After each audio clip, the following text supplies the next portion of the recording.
My name is Robert Stone. I'm the chair of the Underhill Selectboard. I'm going to call this regular scheduled Selectboard meeting to order. Today is the 17th of July. It is now 6 p.m. There is a warned agenda for this evening. This was a previously scheduled meeting for July 11th, which was canceled due to flooding in the area. Is there any changes or adjustments to the agenda before we get going too much farther? Hearing none, we'll move on to the next item, which is opening public comment. I'm not seeing anyone in the virtual environment. Is there any public comment here? Seeing and hearing none, we're off to the next item, which is the Jericho-Underhill Food Hub request.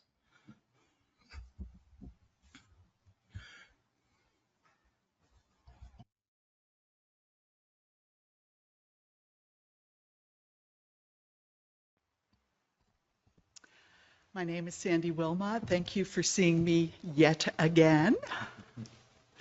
Your information is in your packet, and I think the last time I was here, I was in the wrong fiscal year. So I'm going to make this request again and answer any questions you all might have had. Would you like the whole spiel or just the abbreviated version? I think the abbreviated would be okay because you went into detail the last time, but if you want to give the whole thing, you can. Yes. Okay. Set on the agenda. So is he on the right agenda? I sent it Friday. So we'll continue on, Dan. We'll have to go ahead, Sandy. Okay. Whatever version you want to give us. You want to give us the abridged, or you want us to give us the long version? Well, the Jericho-Underhill Food Hub is up and running, and we have quite a few people from both Jericho and Underhill that are participating, either as sort of the support group doing individual projects, but collectively sort of trying to accomplish common goals of improving food access and distribution, educating people about the value of fresh foods and how to grow them, growing foods for local food shelves, marketing and publicizing local foods and farms, supporting value-added foods, including commercial kitchen access, and overall really strengthening the community by celebrating local foods together. We're trying to connect people with farms and food and make our community stronger by doing that. So one of the activities that the Food Hub is pursuing is connecting farmers and their foods with the community through offering community meals together. So the community comes, farm fresh foods are provided, and people meet the farmers, and they make their community stronger that way. We're coming up on our first community brunch on August 11th. It'll be held at the Covered Bridge Blueberry Farm, and it will feature blueberry pancakes as well as other local foods. This is a free community meal open to everyone who comes. Donations will be accepted, but there isn't any payment for it, and the Food Hub is sponsoring it. The cost, of course, is always a concern, and we've calculated a rough budget. Jericho has offered to pay $250. If we get Underhill to also contribute $250, then we'll be 2/3 of the way there and be looking for just private donations to fill in the gaps. We've gotten donations of tents and chairs and all kinds of other things, but the financial part of it is what we're looking to the select board to see if you would be willing to support this effort through discretionary funds that the town has available. Put a motion on the table Turn your mic on. I move that we appropriate $250 from the discretionary fund to the food hub following their request. There's a motion on the table. Is there a second? I'll second that motion. This motion's been moved and seconded. Is there any further discussion? Sandy, just a couple of quick questions. This is a great initiative. I fully support it. But a couple of questions. What farms are you reaching out to? And the second question would be, how are you marketing to get people connected to the farms? Like, how are you marketing the meals and such? So first off, it's growing, and it maybe eventually will actually have a location. Right now it is a dispersed kind of thing. You may have seen in the mail, we did a mailing of all of the commercial farms in Jericho. So these are the ones that we could identify and were willing to participate. So those went out to every household in Underhill and Jericho this spring. So that's one way we're doing it. We have a Facebook page. We're inching along to get the word out.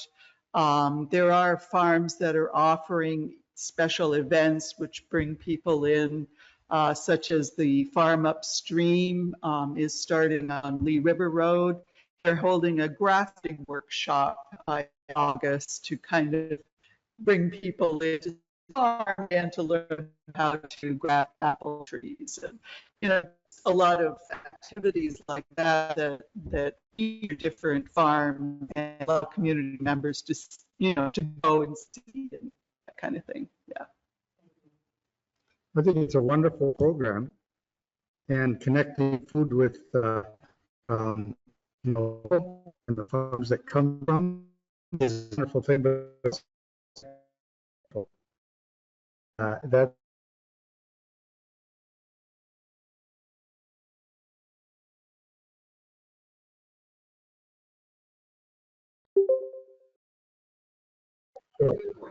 whoa, initial start.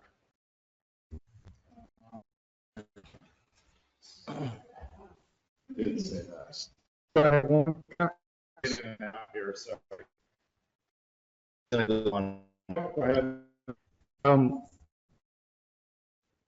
We don't fund because your work may expand. You may have other ideas. If your budget is not supported by this initial seed of 500 plus donations, and you wish to be a part of the benevolent budget of the town and doing the same thing in Jericho, you know the procedure to do that. The first year, it needs to be an article on the town meeting ballot. The people have to vote on it. But then after that, you're all automatically in the budget, unless you increase it to a gross amount. But keep that in mind. That's a great idea. Because that is an option for you to be able to grab onto that. And it's supported by the people of the town, if they vote for it, Right. which I assume they will. Yeah. And so they embrace it. It's not just you having to try to ask for money all the time. Right. No, I think that's an excellent idea. And, it's integrated into so many parts of our town plan also, supporting farms, addressing climate resiliency, making connections so that people feel a part of the town and will want to engage in civic activities and stuff like that. But anyways, thank you, Dan. Any other questions, comments? Will the 250, if we approve it, come out of the board's 10,000 fund? Where would the That's 250 come from? That's my understanding, is it would come out of the select board's contingency fund of Okay. $10,000. Just for the record, assuming we're being recorded, let the minutes reflect that so there's no confusion of where it comes from. Yeah. Unless Russ wants to donate it out of the highway funds. Any other comments? Are you ready for the question? Yes. All those in favor of appropriating $250 from the Select Board Contingency Fund to fund the Jericho-Underhill, I wish it was Underhill Jericho, but it's Jericho-Underhill Food Hub, please signify by saying aye. Aye. Aye. Aye. Those opposed, nay. Motion carries 5-0. Dan, were you voting or you abstaining? I did, I voted aye. Okay. 5-0. Thank you very much. Thank you. The next item on the agenda is the July Food Truck Night Road Closure Follow-Up. Is there anyone here to discuss that? I don't see Anton. Dan was having some issues getting on. I've noticed a couple blips. Yeah, and you're on the Friday's agenda. So maybe Anton is getting on, but I don't think so. I would just, whether you want to discuss it or not, Anton, I guess you had the link on Friday. Do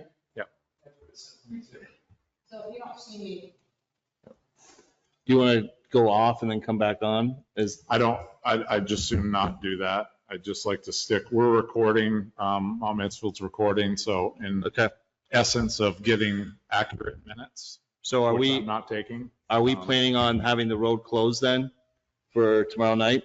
Or I don't believe that, I haven't talked with Anton, but it's my belief that would not be the plan because he posted something on Porch Forum and it said nothing to that effect. Well, he may have said that because he wasn't able to present it at the meeting. Exactly. He's under the impression that this was a trial last month and he was to come back, discuss, how it went, and then decide to move forward. So I'm going to advise that it is not to be closed unless it comes forward back to the board. I think that would be a smart. Can we, because it's likely to get old, reflect on how it went from experience? I was not there. I was out of town. If anybody was there. So I was there, and I can tell you that I was extremely concerned that there were physical barriers in the roadway, and we had a resident that felt empowered to move the barrier and to drive through. I'm concerned that children are playing in this area. There was activities for children right in the roadway, and parents were not within arm's reach of these children while they were playing. It's my concern as a member of the board and as a parent that if something tragic were to happen because one individual felt empowered that they were important enough to move the barrier to drive through, I think that kind of ruins it. So unless the town is going to put up actual physical barriers that cannot be moved, I will not be in favor of closing River Road or Park Street again, or Pleasant Valley.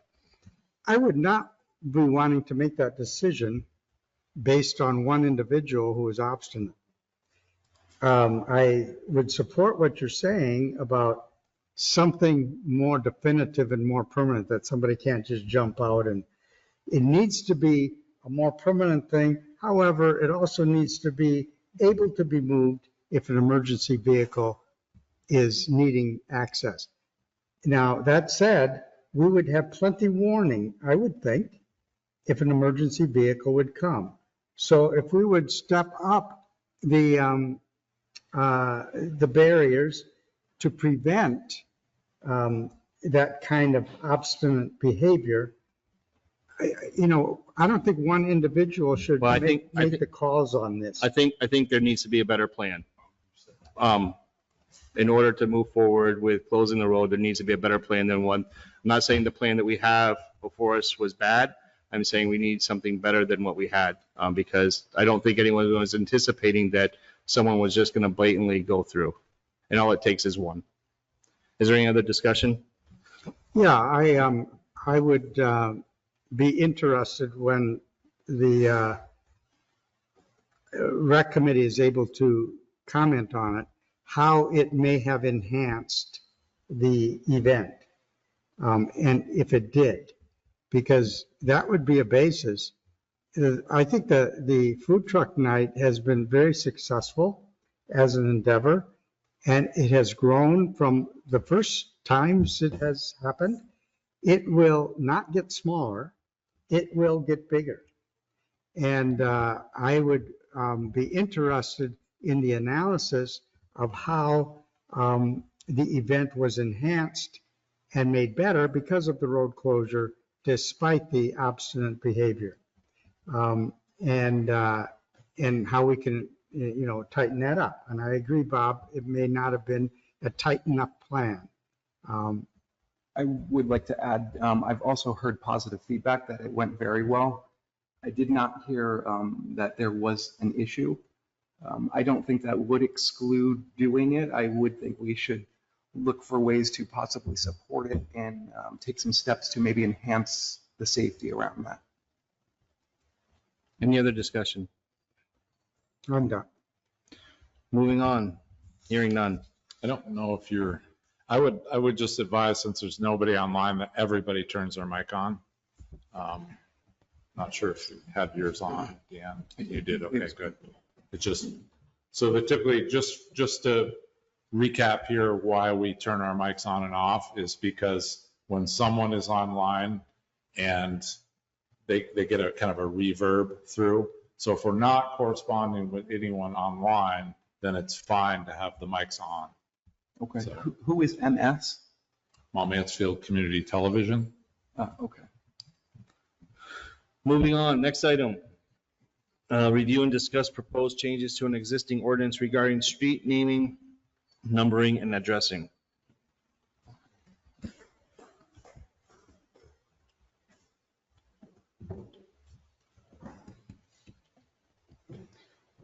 Hello. Aloha. So we had started this a few months ago, and then we took a break while we were getting a full board.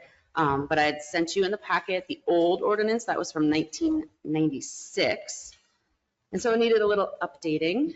And then I've also sent you what we've come up with for the new ordinance. I don't know if you have questions. I think the only real major new thing was on section 5, street signs, number 4. That one's brand new, that you can't put up what kind of called vanity signs, like their road name, like a non-official town road name that has caused some issues with emergency vehicles getting to calls. So we're asking people to not put up vanity signs. Any discussion on that? Maybe just a request for future, if the contract, the old one comes and there's a new one, maybe just a summary of what changed in the packet would be useful, because I read the contract and I thought, I don't know what has changed in these. And A lot of it was just updating it to the times. They were talking about landline telephones and stuff like that, which a lot of people don't have anymore. And we don't have listers anymore. We have assessor, we have a 911 coordinator, which is me. So it's just really terminology was updating. And I know you were new, but I did, the first couple drafts, I did cross out what was there before, and it was in red. The new stuff was in red, and so this was more of the final draft, not the edited draft. I had the same feedback. Yeah. Oh, wait, wanting to Yeah. get clear on what was different.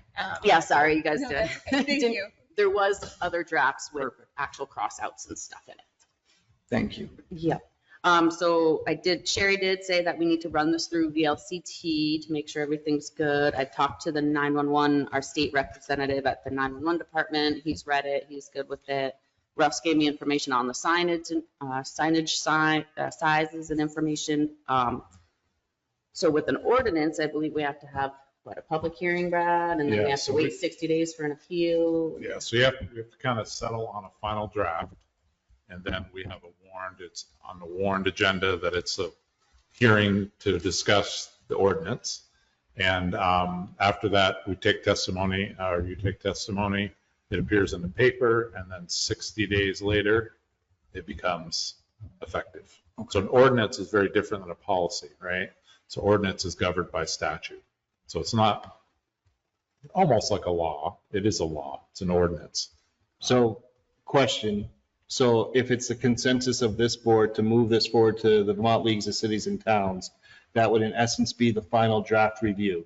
Then it would come back to this board for final adoption, and then we would go through all of these processes. Correct. I would say if you're okay with this and VLCT or our attorneys are okay with it, we would present that final draft in a packet. Here. Here. And then we would begin that process. So if it's the consensus of this group, we will then move what has been presented to us, if there are no changes, to go to the League of Cities and Towns for approval. If there are changes than what's here, then we should talk about it and then have it rewritten so that we're all clear and then go to the league. The vanity signs, so would the pre-existing ones have to come down? I believe so. They've already caused issues with emergency vehicles trying to find locations. So I think we would have to ask them to take them down. So it'd be like having a sign like saying Dan's Way or something like that, that's not an official, this is what we're talking about. It just can't be green and white. Like if you want to put up a pretty wooden sign that says something, I think that's fine. It just can't be the green and white road name signs. And there's 4 or 5 of them that I know of in town. Amanda, just a couple of small, maybe, I don't know, one is a typo and a couple just wordsmith changes, and I hate to do that. No, that's fine. But under the purpose, second sentence, it states, the purpose of this ordinance is to establish a more uniform street naming, Mhm. Can we remove the word more and just have it read to establish a uniform street name? Sure. Naming. So just remove more. Mhm. At the end of that sentence, the word results, I think that should be a colon there. At the end of the word results, Okay, because you have a list of things, gotcha. B, and C. And then in section 2, paragraph 1, there's a sentence that starts with and addressable location. Oh, it should be Ann, yeah. Got it. Yep. Those are the only things I saw that were weirdo. Okay, Thank you very much for putting this Perfect. together. Good catch. no worries, yes. I'm not sure where you were when I had to write term papers, but I'm sure you were around somewhere. I just couldn't find you. There's no way you can correct your own stuff. Somebody else Nope. has to read it. Need second sets, think- third, fourth sets of eyes sometimes. I think it's good just to kind of maybe give a recap of how our numbering system works, and there will come a time where we'll have to renumber this entire town. Because we're not on what the unified 911 system is, which is alluded in your document. Yep. So Underhill decided, along with some other towns, to use 1/10 of a mile as the numbering system. So basically, if you saw, and not to get complicated, we'll I know, just call it a mile for now, but kinda it's not a complicated. mile. So in other words, if you had a code of like 50 Stevensville, that meant that you were 0.5 miles, but it's only to the 10th place. The standard now is to the 100th place. So you would express that to the 100th place, that thus gives you more numbers in between. So we're always challenged because sometimes we'll have a 50 and a 52. Somebody tries to build in between, now we have no number. So evens are on the right, odds are on the left. So it really pins us into a box, but the state will be, and we'll all dread this day, but Yep. we will be renumbering this now. So, Except for the new roads that have come out, they're already numbered with the new numbering system. So is it the consensus of this group to go forward with the changes that Patty suggested? Not hearing any opposition, so will it be. So if you can go forward, if it is the consensus, then go forward with those changes and then submit it to the league for their approval. Once that has taken place, if you can submit that back in a packet for us for final adoption, and then we will go through the whole process as far as warning and all that kind of good stuff. Sounds good to me. Thank you. Thank Amanda. you. Have a good evening. You too. So until we come into compliance, this is probably a question for Bob. How does the emergency management system read the numbers as they're supposed to be or as they are? As they are. As they are.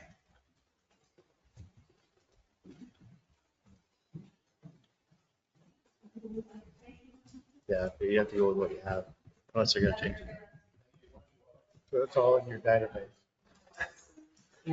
So the next item on the agenda, we are a little bit ahead of schedule, which is okay with me. The Underhill Animal Control considered hourly rates for calls outside of Underhill.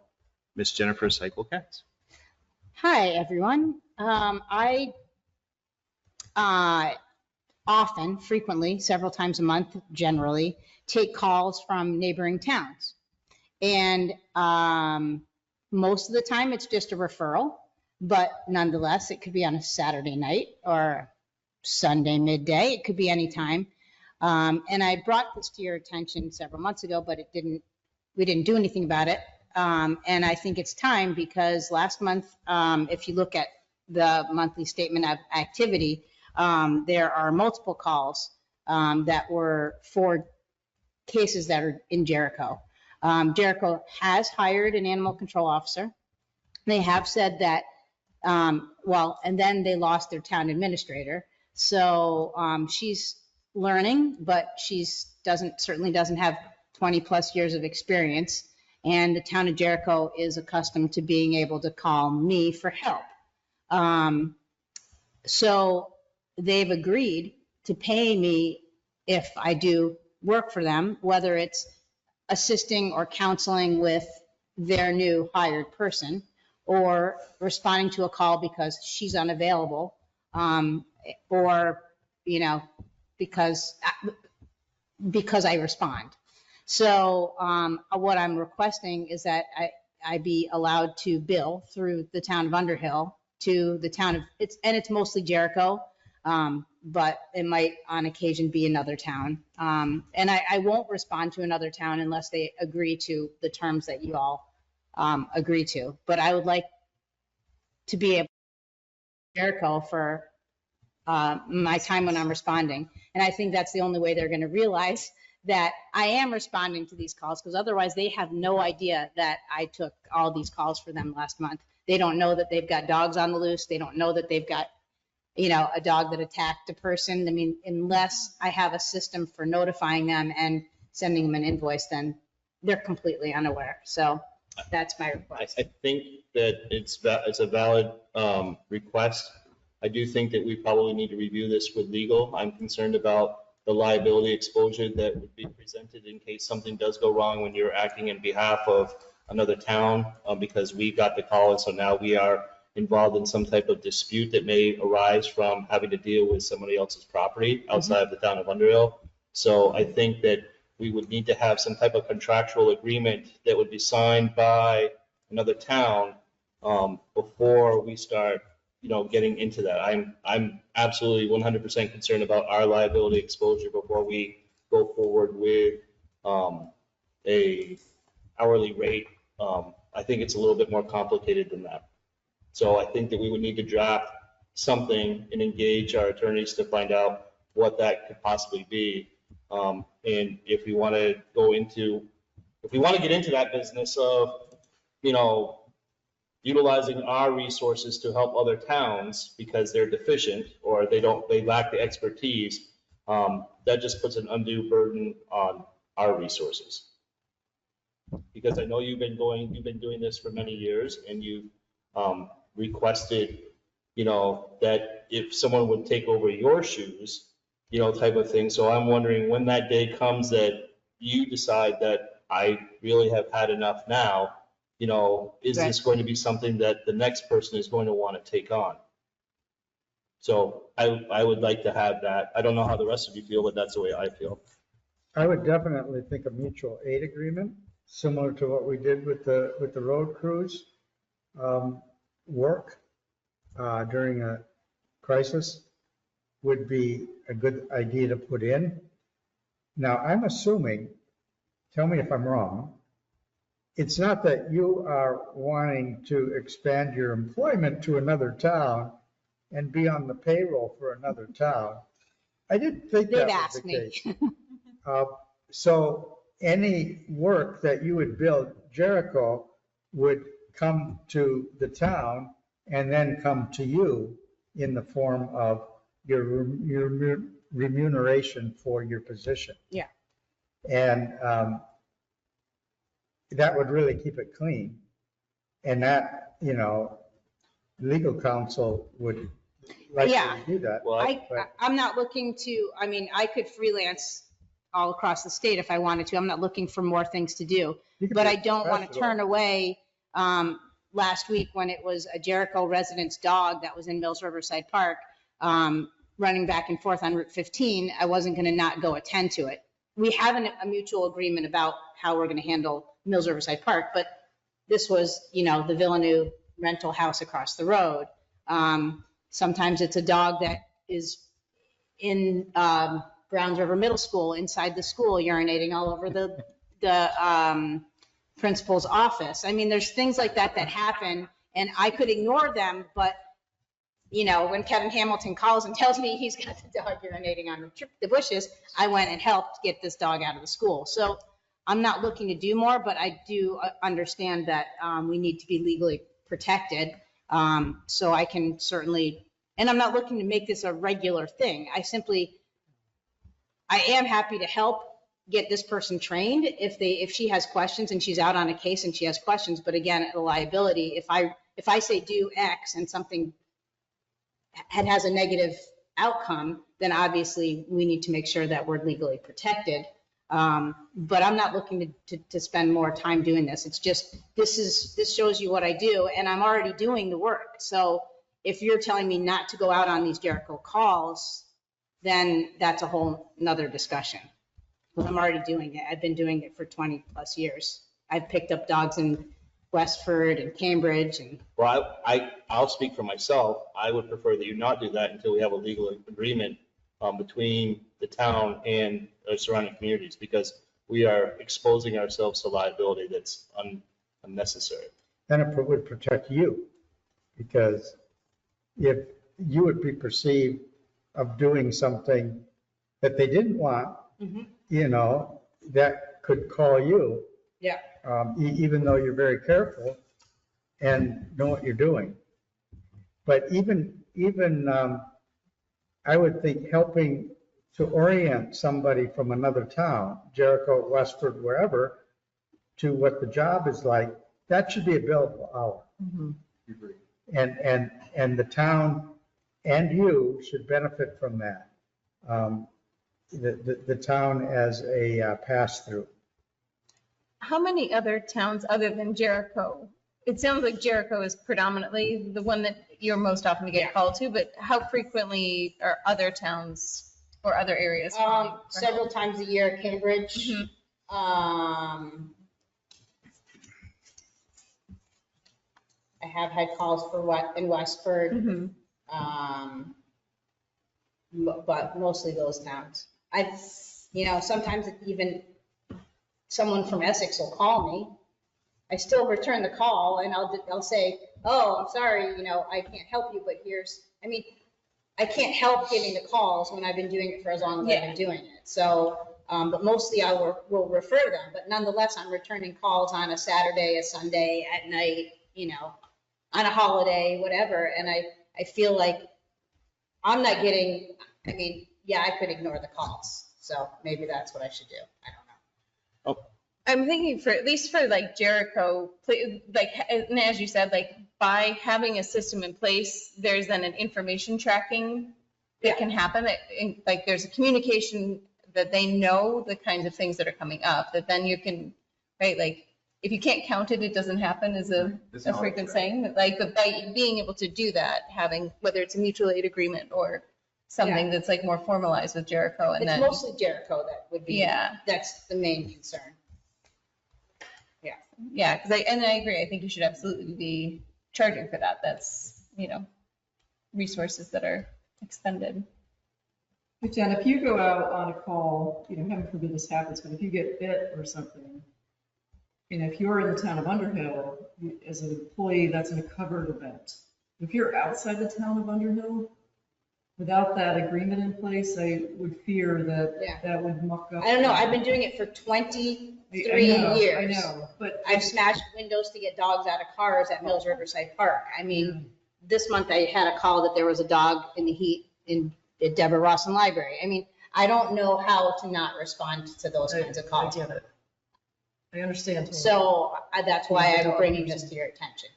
But as Bob said, I think we need to have some sort of paper I agree. agreement that says, yep, you are our person for, and we can bill you and all that and get that foundation set up. But it's also for your protection when you're out on a call. If there's something that happens, you've got paper that says I'm entitled to do this work in this town. Yeah. I'll do more research and come back to you next week. How about that? You do a Whatever. I fantastic mean, job. well, I think we'll move as fast as you want it to move, type of thing. And I'm not trying to slow it down by any stretch of the imagination. I want to make sure that we are covering our assets and resources. Yeah.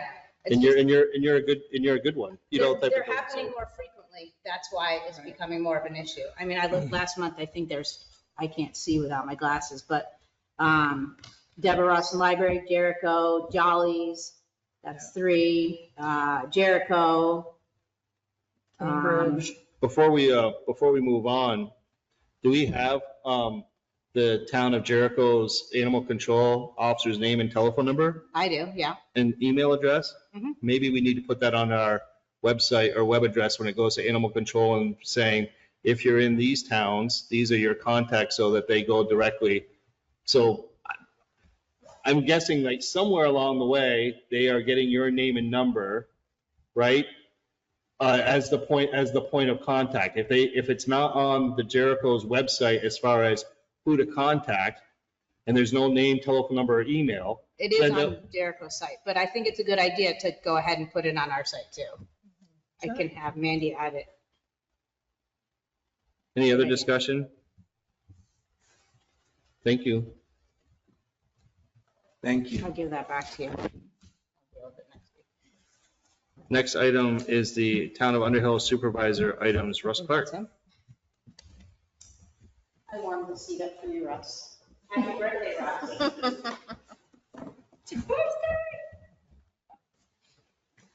27. Jeez, girl, that seat is.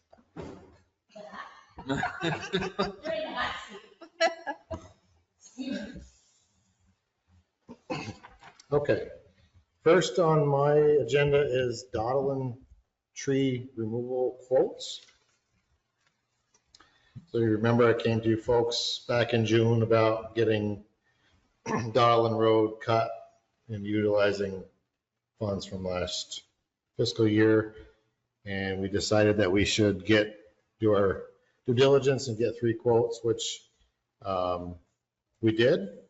So I met with DJ's Tree Service, On a Limb, and Valancourt Tree Service, and must have them in your packet, I would imagine. But so the bids came back from DJ's Tree at $73.25, On a Limb at $7,800, and Valancourt Tree at $12,000. So my recommendation would be to go with DJ's Tree Service for the $73.25 and get Daudelin Road cleaned up. I'll make a motion that we approve the recommendation to go with DJ's Tree Service for $7,325. I'll second. There's moved and seconded discussion. Russ, were the trees in question reviewed by our tree warden? Yes, Don Toby and I talked and met, and Don had already marked this road several years ago, and it never got done, and it's only getting worse. So Don did another trip up there, remarked the trees, and approved everything. So we're not scheduled to cut any, prize peonies or apple trees or anything like that aren't on the. Everything is approved by Don. And it's so the way we left this before is all 3 of us. My job was the right of way. Yours was the trees you wanted. Don was to back up the trees. So I totally take your word for it. And Don's, everything's within 25 feet of the center line. Yes. Okay. Daudelin is a 3-rod road or 25 feet from the center. There's probably no walls or any walls on the sides. I don't know any walls up Okay. on Daudelin Road. No. there's some power lines involved, which is going to be nice to have a tree company do it for sure. Any other discussion? Hearing none, are you ready for the question? All those in favor of moving to authorize the expenditure of spending $73.25 to pay DJ's Tree Service to remove the trees as described on Daudelin Road, please signify by saying aye. Aye. All right. Aye. Opposed? Motion carries. Next. Next on the agenda is the fiscal year. It should be 25. It's a 2-year contract. Okay, 24, 24, okay, yeah, 26 2-year contract. So Tim Clark has done our sidewalk plowing for several years. Does a very good job at it, and talked with Tim, and he also does Jericho's sidewalks, and he just did a 2-year contract extension with the town of Jericho, and talking over with Brad that we thought that would be a good idea to bring this up now during these hot days when we're thinking about on sidewalks, but to extend Tim's contract for another 2-year contract for the town. And his contract is in your packet. So it went, it's $86.10 per year with 5 billings, which is $1,722 per billing. And it went up 10% from the previous contract. It's actually 18. Last year's contract or last 2 years contract. How did I come up with 10? I came up with 18, but we could check it again. We could check it again, but I'm pretty sure it was, I came up with 10. I came up with 18. Maybe it's 14. We'll go in between. Anyway, Again, my recommendation would be to extend the contract for 2 years and get ready for winter. Is there a motion on the table? I move that we accept the bid for T. Clark Enterprises for the sidewalk maintenance contract for the total cost of $8,610. Thank you. Is there a second? I'll second that. It's been moved and seconded. Is there any discussion, any further discussion? Did we ever get extra quotes on this, or does anybody else do this? I don't know how it's been done in the past. I don't believe so. Maybe Brad can. so yeah. So 2 years ago, so we used to do it on a yearly basis. And then Tim said, maybe it'd just be a lot easier if we did a 2-year contract. That's what he did with Jericho the time before. We did try to get someone else to bid on it. We couldn't get anyone to bid on it. Tim is located right on the sidewalk, and he goes one way to go to Jericho, one way to go to Underhill. So it's kind of a logical choice. And I don't, to get someone to mobilize and do that Especially if each we time. tried to get a bid and we haven't been successful. Yeah. Just asking the question. Yeah. That's all I have. That's a good question. Any other discussion? Ready for the question? All those in favor of awarding the next 2-year contract for snow removal on the sidewalks to TC Enterprises for, what do we come up with? $86.10 per year, please signify by saying aye. Aye. Aye. All right. Opposed? Motion carries 5-0. Next item is the crosswalk signs. So I don't know if you've noticed or not, but our crosswalk signs that are normally throughout Underhill Center have not been put out this year. They're in pretty rough shape from getting hit and dragged and so on. They're in pretty bad shape. And correct me if I'm wrong, but I believe these signs have to be placed within the center of the road. Is that correct? They have to be With that within stuff. the crosswalk. So they have to be physically in the crosswalk itself on the center of the road. And first of all, I apologize for not getting you the sign information, which I've been struggling to get the pricing, and I just finally got back today. But I know that maybe the 2 new members haven't seen them, or you probably have seen them in other areas, but they're basically a big rubber block that sits in these white plastic things that put down in, and they're yellow on each side just to stop for pedestrians and a picture of people on it. But they do get hit quite often and destroyed, and they're quite old. I would say they're at least 10 to 12 years old. At least. So we, just to add to that, I'll be at my desk, and if the window's open, I'll hear one just get mauled. Sometimes, unfortunately, I think people hit them on purpose, which is sad. But whatever, if they want to damage their truck, but I got to go out on the road, pick it up. I think you have a different idea. I have a different idea. We can replace just the signs that go on each side of them at a cost of $75.94 per side. And these are the high reflective material if we wanted to replace them. I had a thought of putting up permanent signs on each side of the crosswalk, or like a school zone sign or on a post, so they would be on each side of the crosswalk. And then they're there year round, as well as not just during the summertime months. And they would be right on each side, one facing one way, one facing the other. That option is more expensive. That's $267.08 per sign. That includes the high reflective sign, 36 by 36, a new post, new base, and then, I don't know if you've seen the school zone signs, but we've, in certain areas, different signs, we put on these reflective stripes or panels that go down the post, just makes it more visible. That includes that as well. How many crosswalks are we talking about? Within the section from the post office to the central school, there is 6. 6. Okay. And then there's two on Park Street, and there's one on the end of Meadow Lane.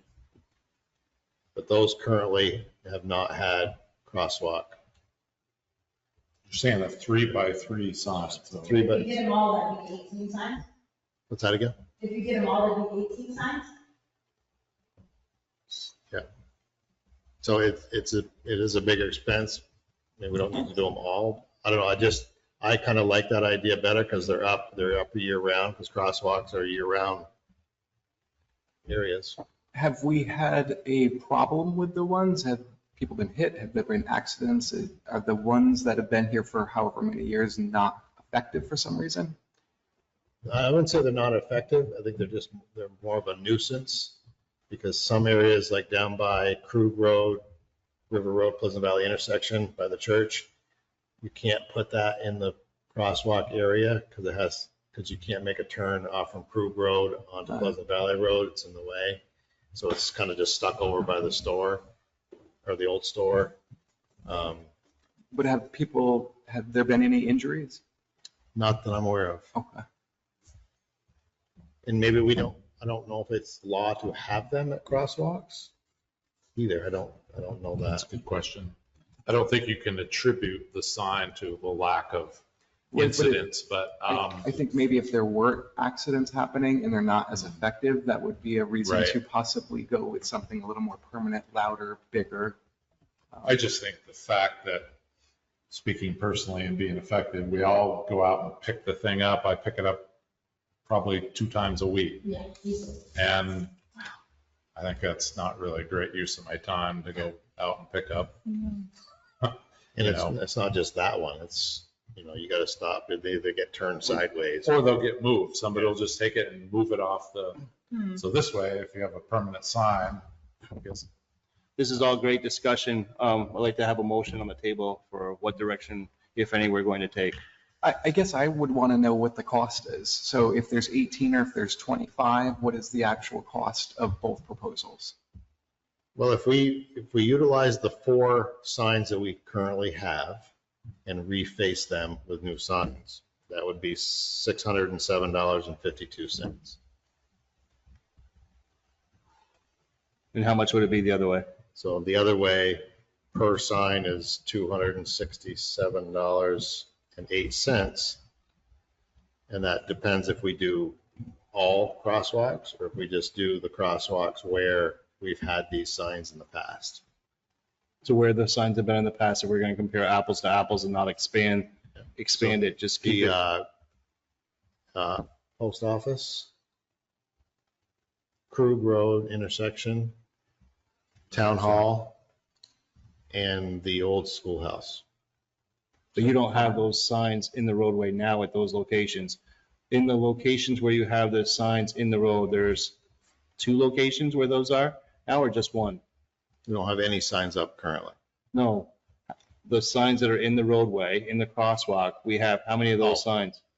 4. 4. We have 4, yes. So that would be replacing the signs, one on each side. So, so there's 2 physical barriers that are in the crosswalks now. One is here, and where is the other one? At the post office.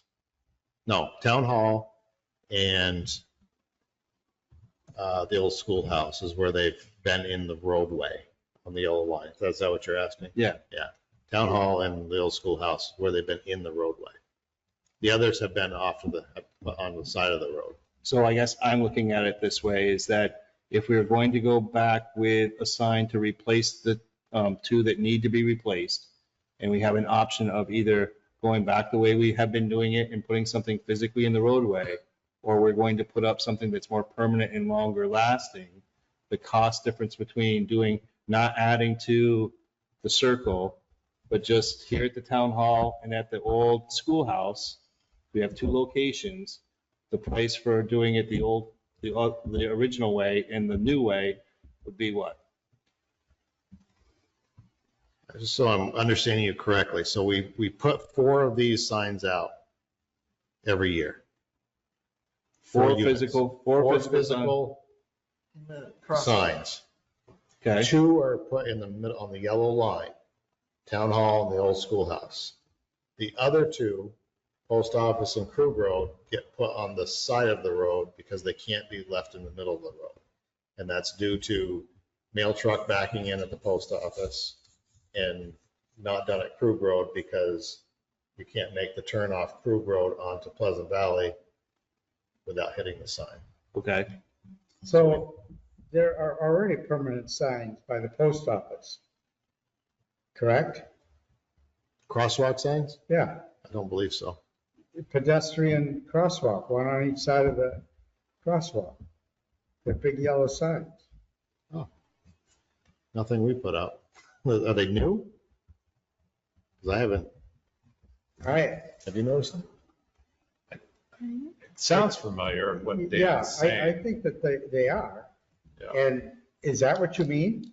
That would be an alternative if we wanted to put up signs that were up all the time, Right. year round, and they don't get hit by people going up and down the road and having to pick them up and replace them quite frequently.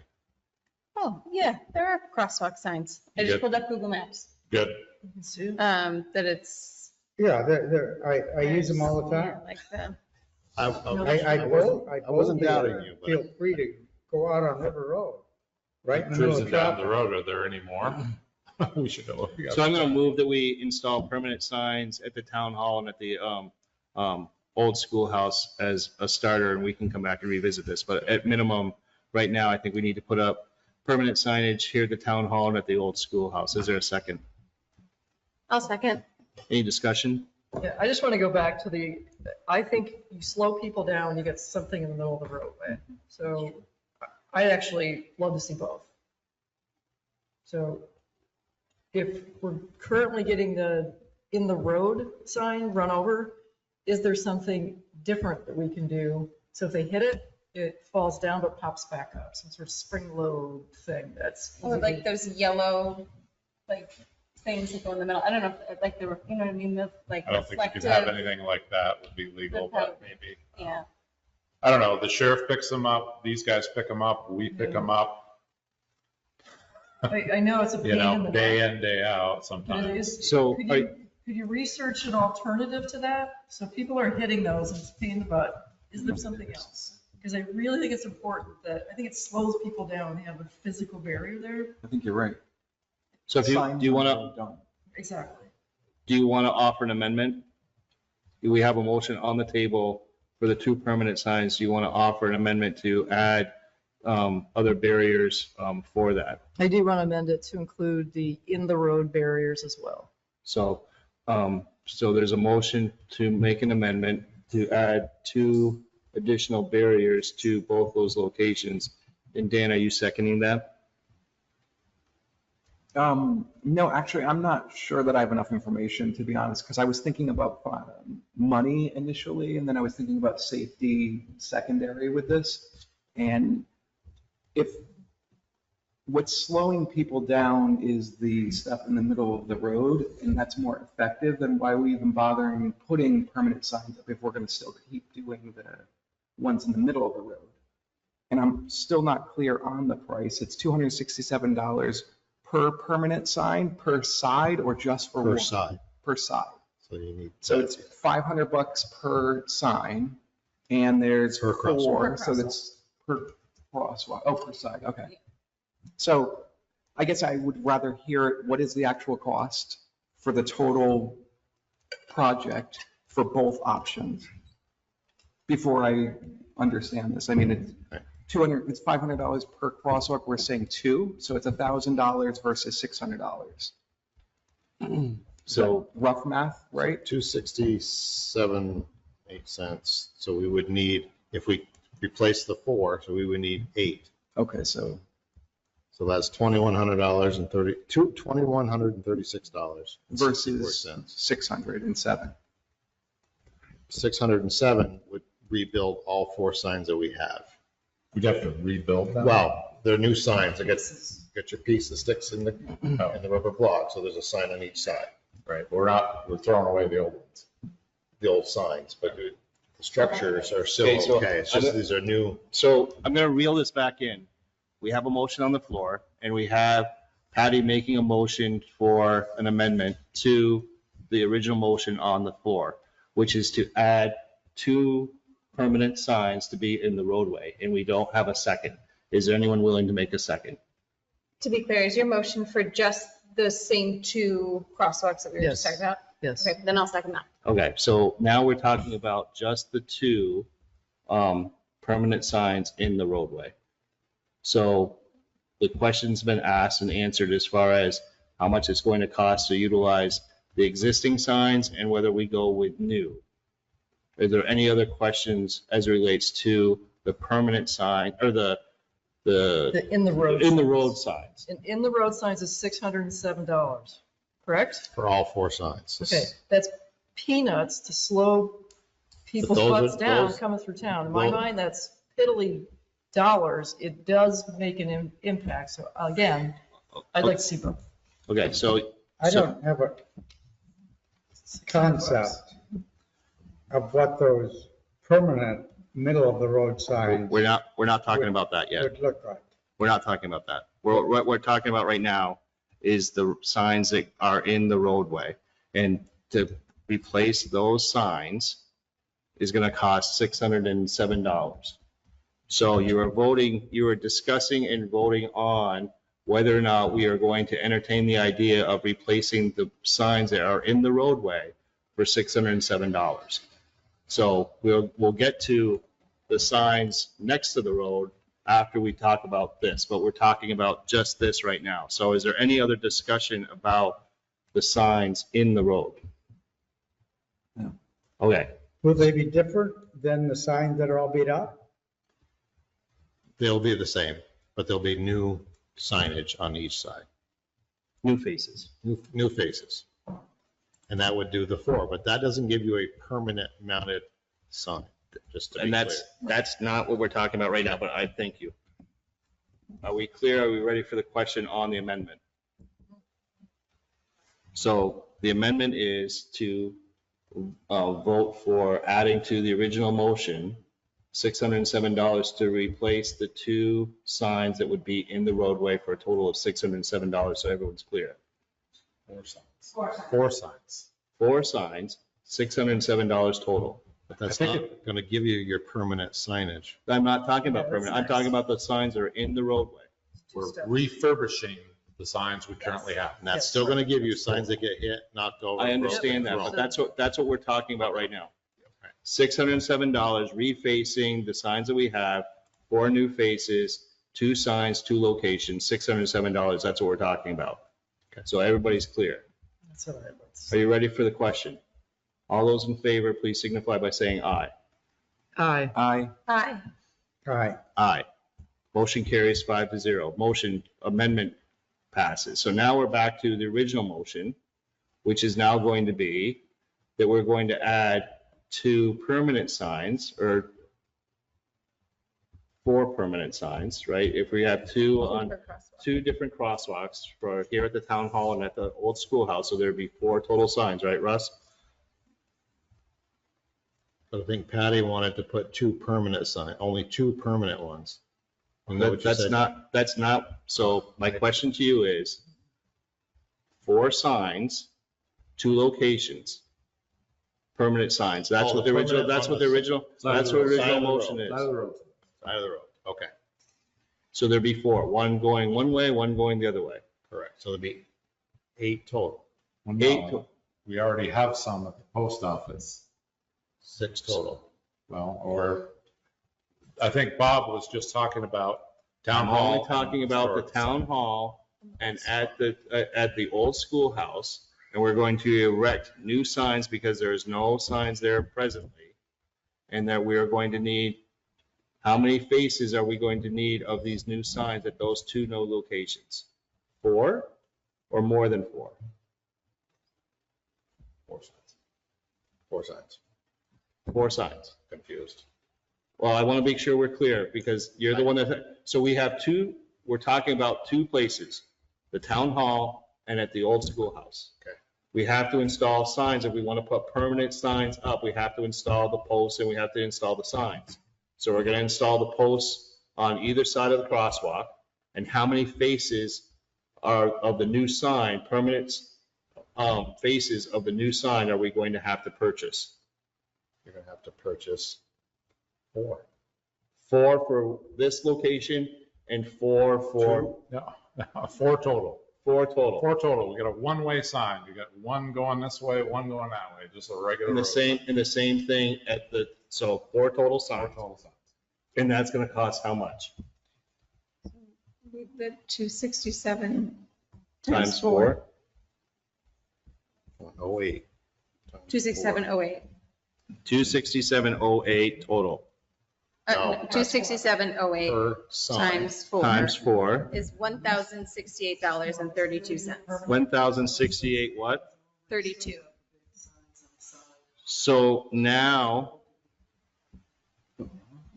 so 1,068.32, and we already voted on the amendment of 607, so that's going to give us a total of about $1,700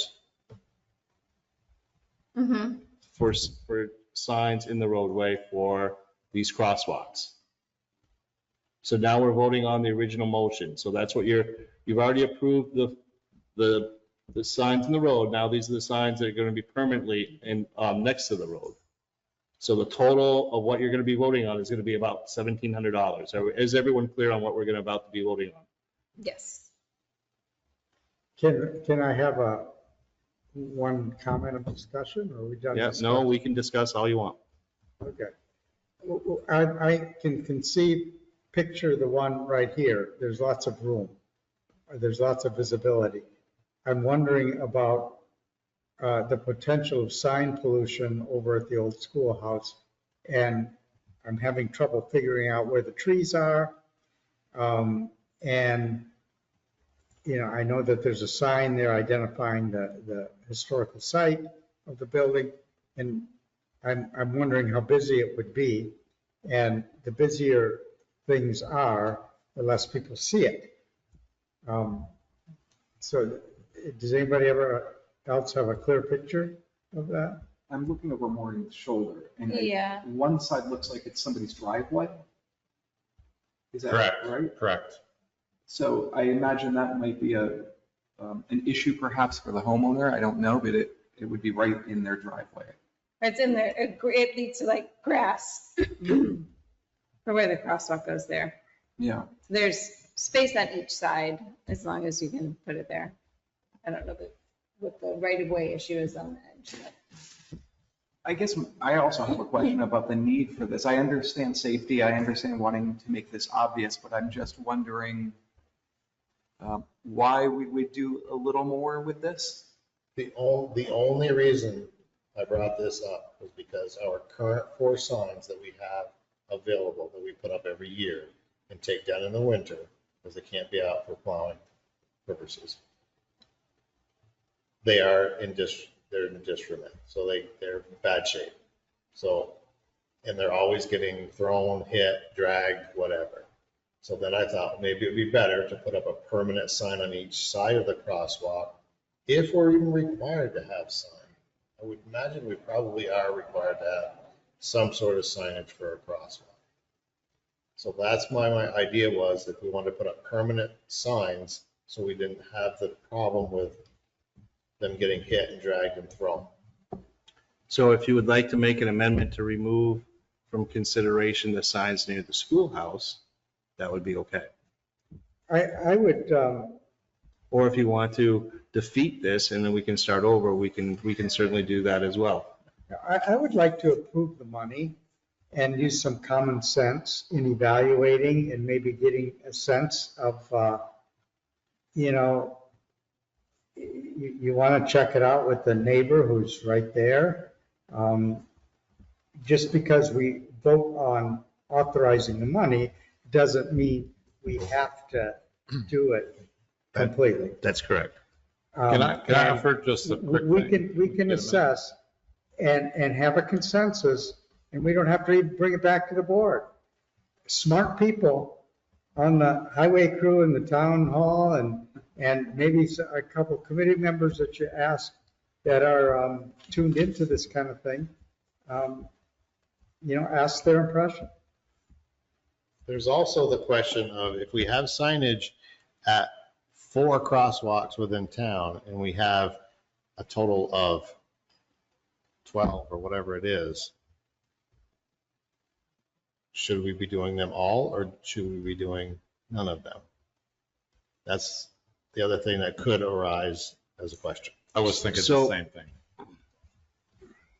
We're going to get off track if we start talking about that. If you want to have another discussion about crosswalks at different locations than what we've already talked about, we can certainly have that conversation, but I'm going to rule that out of order. We are talking about we're talking about the 2 locations for the original motion was for here and at the old schoolhouse, unless someone on the board wants to make an amendment. Is there any further discussion? Hearing none. All those in favor of the original motion for adding permanent signs at the town hall and at the old schoolhouse, including the amendment that you already voted on, please signify by saying aye. Aye. All right. Aye. Aye. Those opposed, nay. Any abstentions? I'd abstain. Motion carries 4-0-1. Dan Steinbauer, aye. Bob Stone, aye. Maureen Collins Kolb, aye. Patty Richards abstain. Dan Kelsey, aye. Thank you. If you want to discuss the other locations and other signs at different locations, we can certainly do that now under the crosswalk signs that you have under your report, Russ, or we can move on to the radios. I'll leave it up to you. I'm happy to discuss it. I want the town to be safe. I want people to be safe, and I want to do it right. But I do have some question on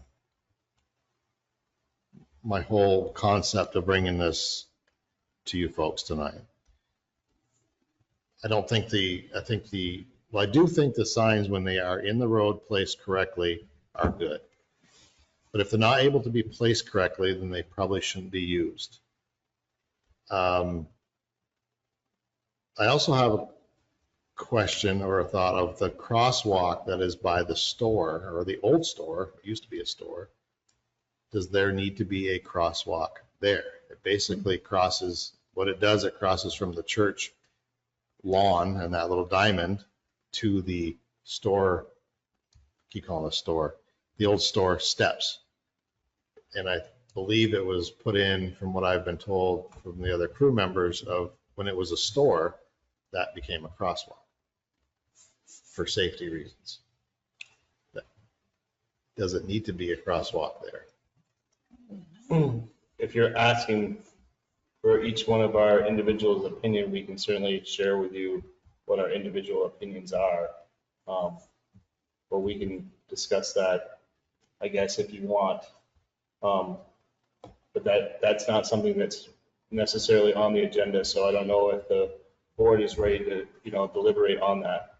What if my next suggestion would be, let's take a closer look at each crosswalk that we have and maybe look at it and see what the best option for those locations would be. Then I can also look into Patty's wishes of more of a permanent sign or a spring-loaded sign or something like that. The only thing about that is how they attach to the blacktop and how they can be removed, because that would have to be removed in the fall. If you want to compile a report for the board to consider for the next time we meet or a future meeting, that would be awesome. I would like that. Yeah, and I'd like to personally myself walk the crosswalks just to get a lay of the land of, when you pulled that up on Google Maps, that was very helpful. But not seeing it, it's like we're making decisions without really understanding what the full picture is. I'd like to do, either we all do it individually or we do a field trip and walk the crosswalks. Yeah. I think it'd be more clearer and not spending money unwisely. And I'd just like to remind the board that in 2019, we signed a document that claims, or that states that we will follow town road or state road and bridge policy. If these signs need to be at every crosswalk, then we're in violation of that policy. So there's no question in my mind, we need to understand clearly, are we required by law to have a sign if there's a crosswalk? So I'm going to charge both you and Russ to compile a report to come back to the board answering those exact questions. Good decision. I just want to add one thing, and that is that it's not something that is not in the budget for this fiscal year, although we have a signed budget. So, obviously, if there's a law that says we have to have something, then obviously we may need to address that.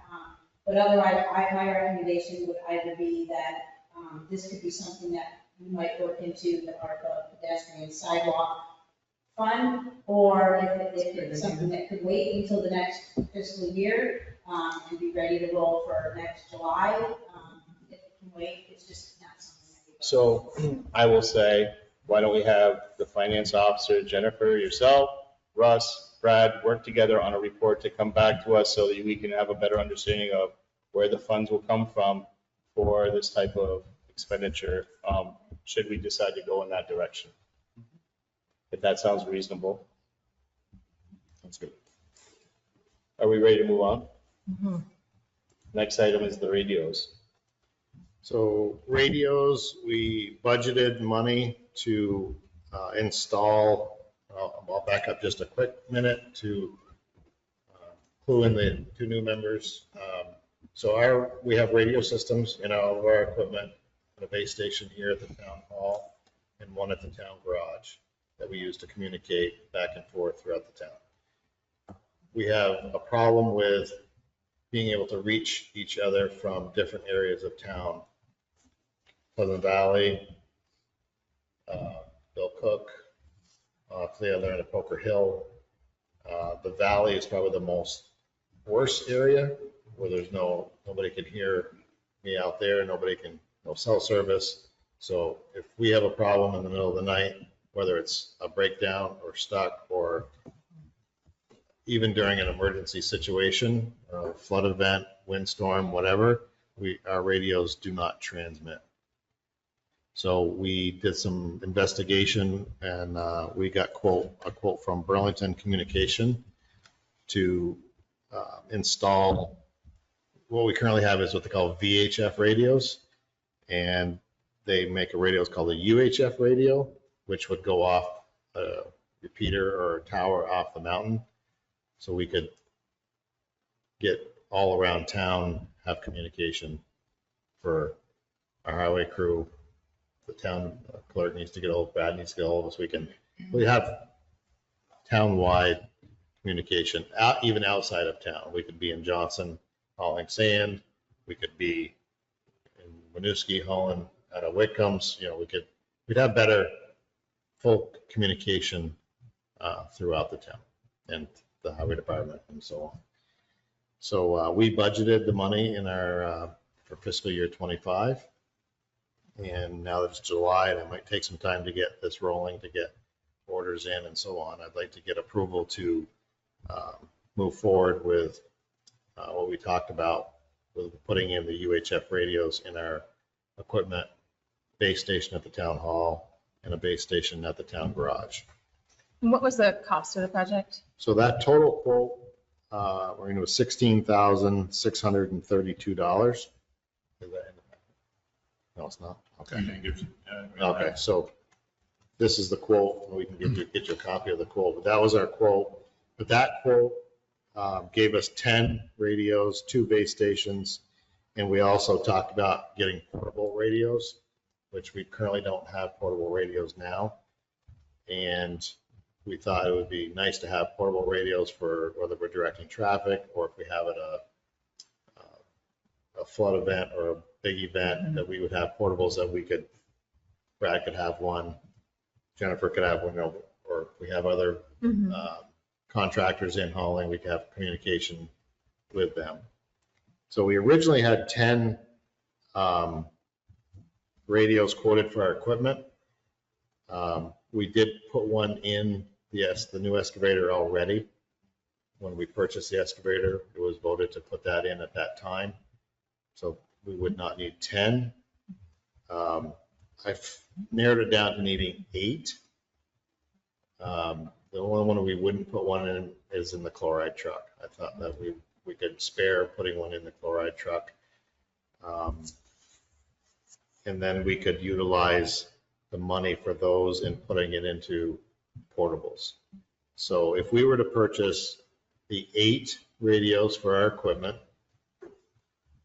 the 2 base stations, and getting 4 portables, it would come up a little bit less than what we got for a quote of $16,461. And if I read the budget correctly, I believe we budgeted $20,000 in the capital line for equipment. Okay. So it's well within our budget. So I don't think you need necessarily approval from the board because it's already been voted on and approved. So I think that you're at the point where we're in the new fiscal year, so you can go ahead and make the purchase if you feel like you can do, if you can get along with less than what you proposed earlier, that's fine, and then see how it goes. And if you find that, you need to, tweak it, so to speak, then I feel that as long as you are still within your line budgeted that was approved by the taxpayers, then you're still good. If that's the consensus of the board, I think we just give Russ the marching orders that this has already been discussed, it's already been reviewed, it's been approved by the voters. I think it's just time to execute the plan. I do have just one question. Did you get any more than one quote, or was it just that one? We did get 2 quotes, one from Burlington Communication and one from Radio North, pretty much the 2 radio people in the area. Radio North did not have the option to ping off the mountain. Burlington Communication has the sole rights to that, and that's their tower. It's their tower, I believe, though. So they're pretty much the only game for doing that. I thought that even if we budgeted for purchases, that staff still has to come back in with the paperwork to show us to ask permission to do the purchase. The purchasing policy says it's over $1,000. Right. So Well, I thought we had already approved that, but if you want to make a motion to approve up to $20,000 to outfit the radios for the town highway equipment and necessary portable radios, we certainly can do that because that's what was budgeted and approved earlier. But if this we is need the to do that first time again- we're seeing the quotes, right? No. No. It's not, This was quoted back before budget time. but that was to build the budget. This is actually to make the purchase? Yeah, and the quote, I did talk with them and the quote is still valid from, Okay, but it's to make the purchase, so I think it's a separate, I think we do have to take action on it. Okay. You want to make a motion? I'll move that we authorize Russ to move forward, tell me the name, Burlington with Communication. Burlington Communication for not to exceed $20,000 for the radio equipment. Is there a second? I'll second. Any discussion? Yeah, hearing you talk, I thought you were talking about something different because I was hearing an old tape. So yeah, it's my impression that we approved it already. Right, And but now we're Patty's approving the We purchase. used to put a budget. correct. You have to always, Okay, Always so look now at- everyone's clear. It's on the table. Are you ready for the question? Or would you like to discuss it some more? this includes the radio for me or not? This includes 4 portables, but You get a we smaller can radio. get another one. Okay. We got. So- Whatever, I can keep borrowing Bob's. I usually borrow Bob's during an event, but Well, Yeah, you're up part, to you're part 20K. of, you were part of that plan. You're nice, if you're nice Make to it me. happen. No, or I, I can stay right here in the office. no, I just, this communication is key. We know that that's in this not possible, business. Brad. We know that that's not possible. Yeah, right. Ready for the question? All those in favor of the expenditure, please signify by saying aye.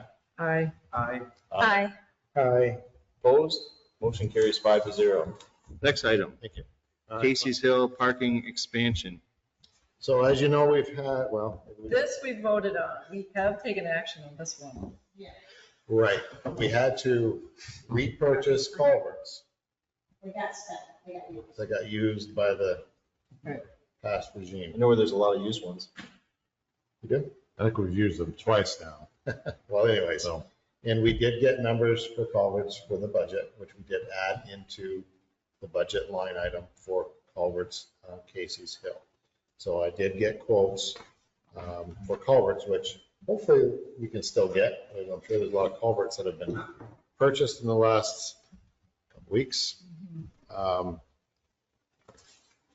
But I got culvert pricing from the farm store in Derby, which is a new company that we're doing business with that we recommended on looking into, and they have been very good and pricing very good as well. But so you'll see the farm store was $29.04 a foot. Johnson Hardware was $39.09 a foot, and FW Web is $29.04, same as the farm store. So what I would like to do is to get these culverts, get them installed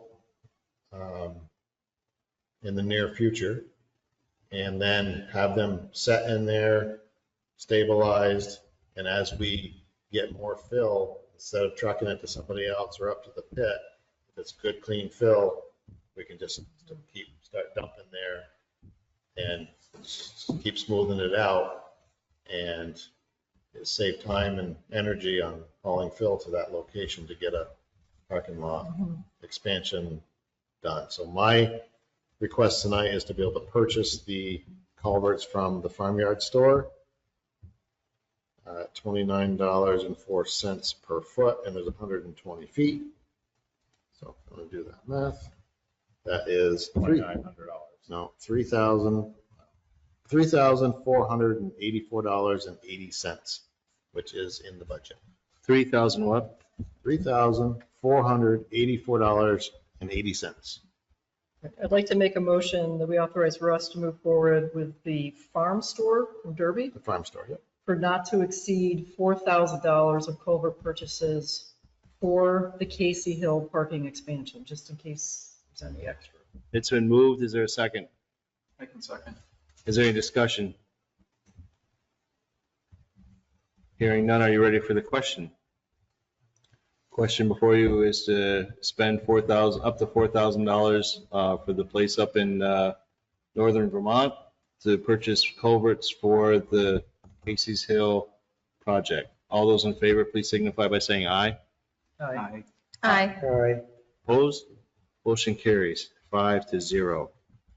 Russ, that's about all I had on the agenda. Is there anything else?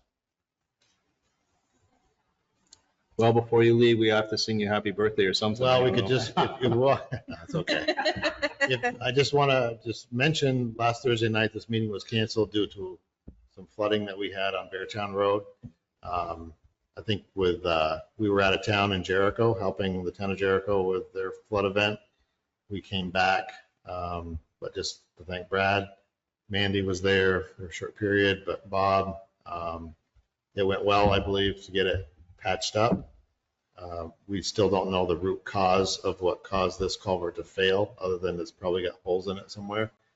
But we need to wait for the water to get down so we can actually get in and look at that culvert a little closer to see what is going to need to be done. But that is a very large culvert, 6 or 7 feet in diameter. And it was a mess up there. It was It's a dangerous situation. it was I'm glad nobody got hurt. Yeah, thank you for your work on that. But we got it finished up within the rain and everything by around 7 o'clock. I think we were wrapped up and people were able to get home. So it went well. Thank you. Thank you, Russ. That's all I got. Okay. All right, happy birthday. Thank you. Thank you. We are now at the town administrator's report item. Brad's here. I'd like to ask Jennifer to come up so we can talk about this planning zoning job first thing on there.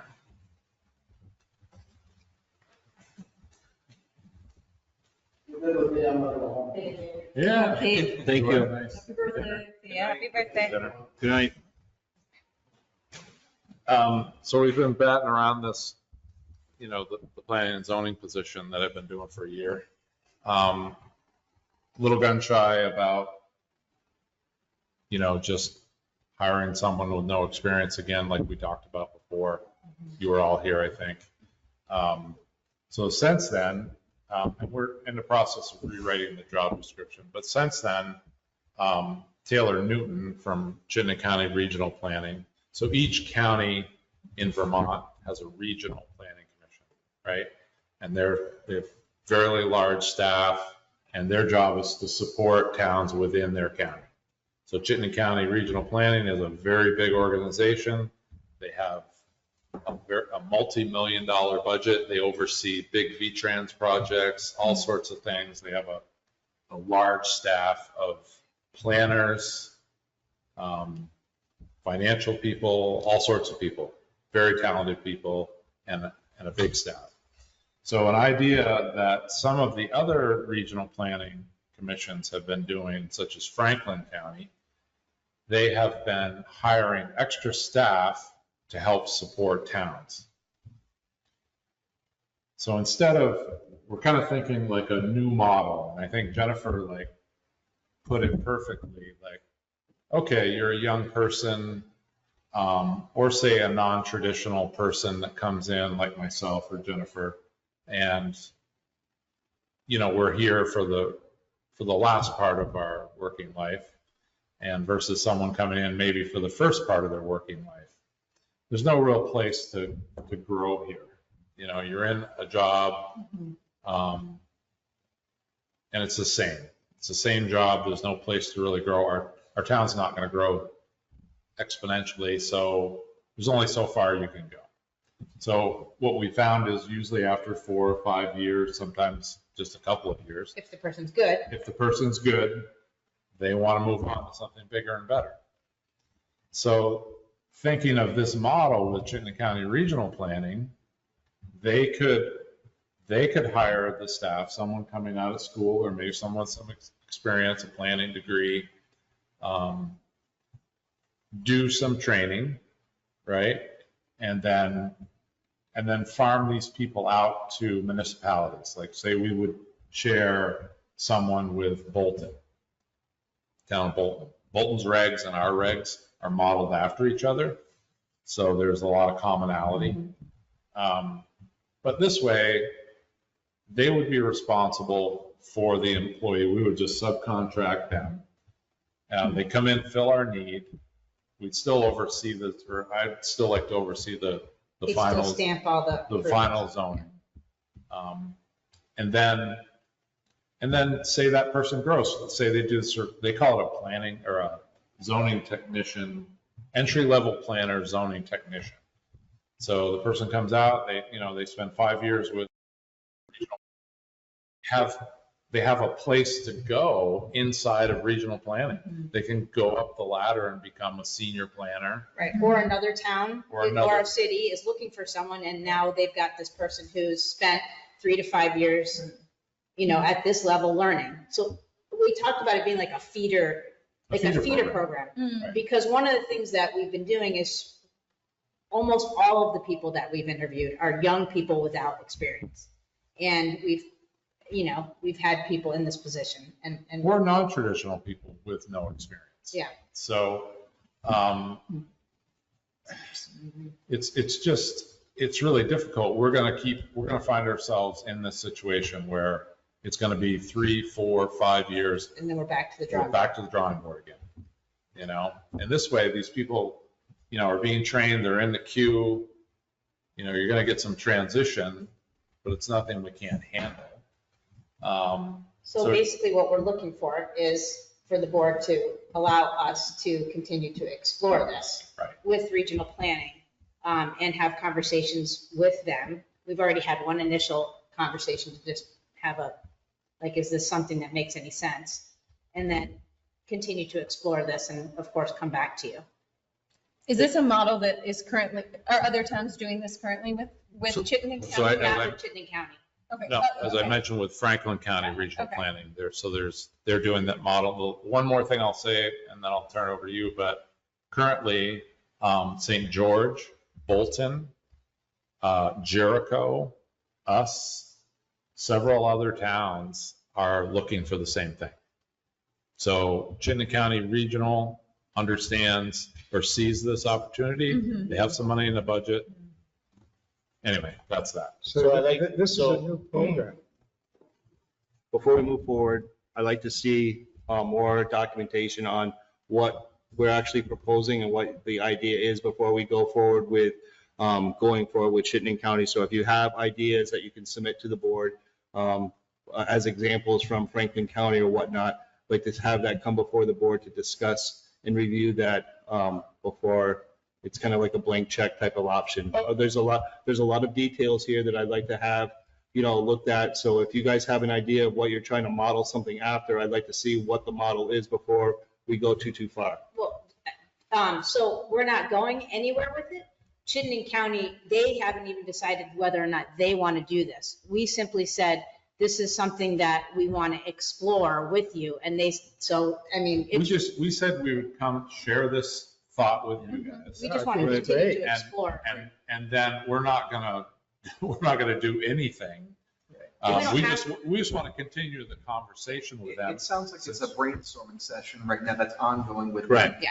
Exactly, but it's your role to, to advertise and hire And fill the staff, position. right, and fill the position.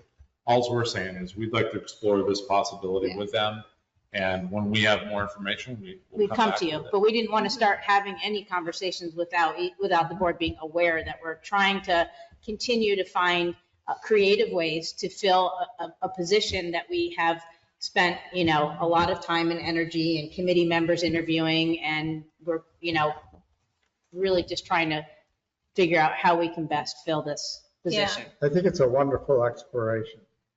Yeah, it's So a not- creative solution to an unmet need that continues to not have a great solution to it. I think this absolutely merits more research. And I'd be curious too, sort of number wise with Franklin County, what they were willing to pay versus how much they're paying in contracting, what that price difference would look like. It was, when we explored it, it was Mhm. right in the same ballpark as what we're talking about. We would probably save money.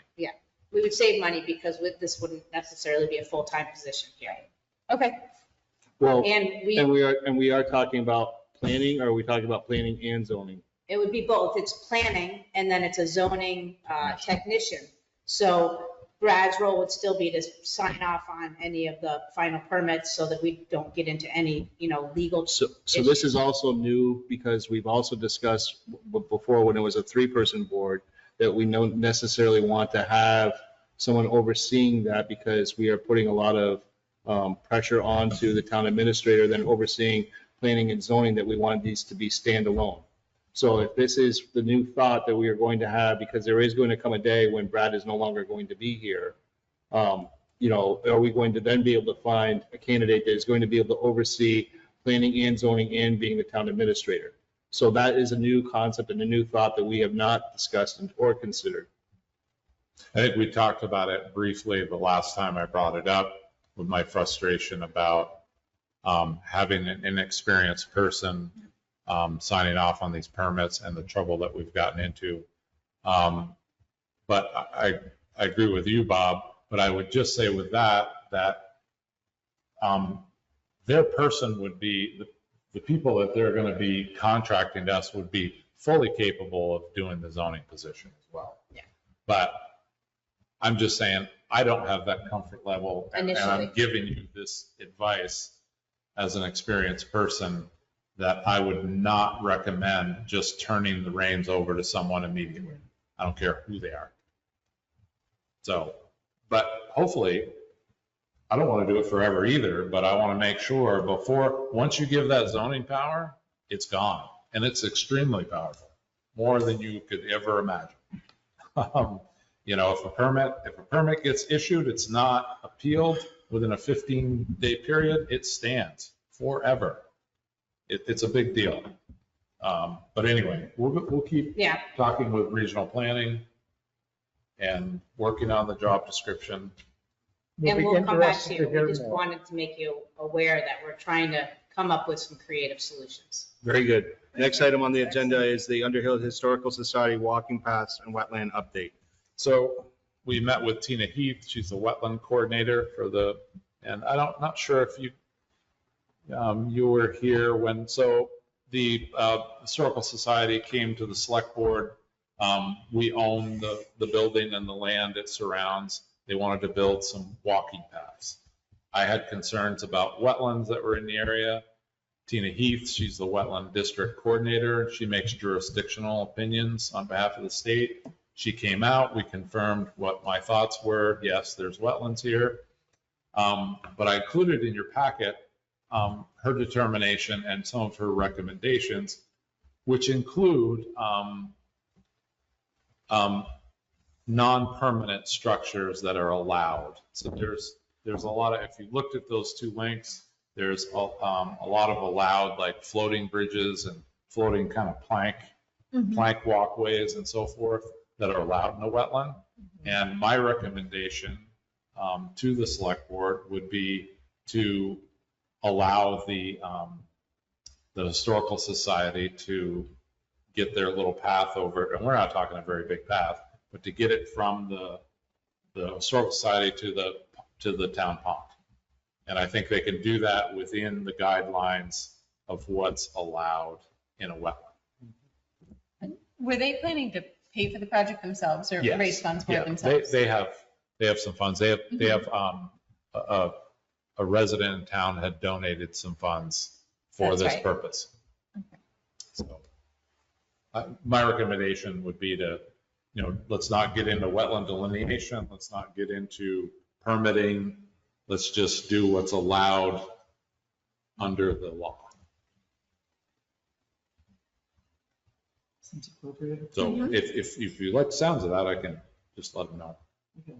Is there any action or just a general consensus? No, but if I guess the action would be to allow the Historical Society to install paths under the guidelines of the wetland rules.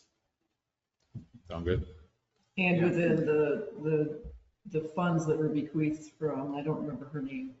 Yeah, that's how they fund it, is they're not asking for funding. They're asking for permission to put a small trail on town land. I'm all for it with that guideline. Do we need a motion on it or no? It's up to you.